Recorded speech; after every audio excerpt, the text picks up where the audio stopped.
Absolutely. I think first things first, the idea is what is trust itself? I think trust is that, that essential, fundamental lubricant that actually glues the society. And without trust in every society, the society itself would disintegrate. And I think if you look at the society today, right, there is that importance for trust. And we could actually argue that there appears to be a decline of trust at every of the stratas, at the micro level, at the meso level, and at the macro level. So, of course, there must be conversations around trust, the need to build trust, the need to see how trust can be rebuilt after violated, and to ensure that trust permeates within the society. Well, one could argue that a society that has low levels of trust is a society that one could argue it's perhaps an unhealthy environment. So I think at every level, at the universities, at the government level, at the organizational and institutional level, there must be those discussions around trust, seeking ways to build trust and enhance trust at every aspect of our conversations. Well, absolutely. I think we're already seeing it. We're already seeing it in our conversations, and we're already seeing that from the media. People do argue that it's very difficult to trust the media today.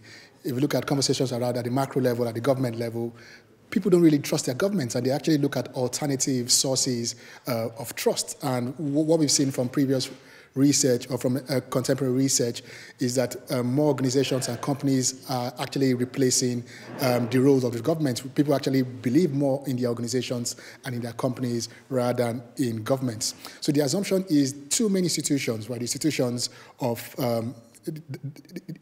decisions on the government level and at the media level, there must be a need to rebuild the trust.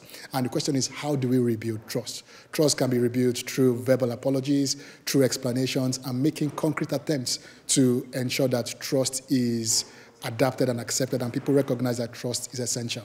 So I think in the next 50 years is really scary because, one, we're actually looking at a further decline in trust. Most of the organizations, most of the countries that used to be at a very high trust level appear to be moving from those high trust levels to what I refer to as low trust levels. So the assumption is there must be concrete efforts in building trust, in ensuring that trust continues to be that essential glue within the society. And I think there's a whole lot of a whole lot of action that needs to be done to ensure that trust continues to shape the way we actually live within the society. Pulling together a great array of scholars and politicians and practitioners and students and people interested in the concept of trust is very commendable. And in my conversations with experts over the past 2 days, I think it's been incredible. The conversations are contemporary, the conversations are timely, they are apposite, and I think it will actually contribute to theory, policy, and practice.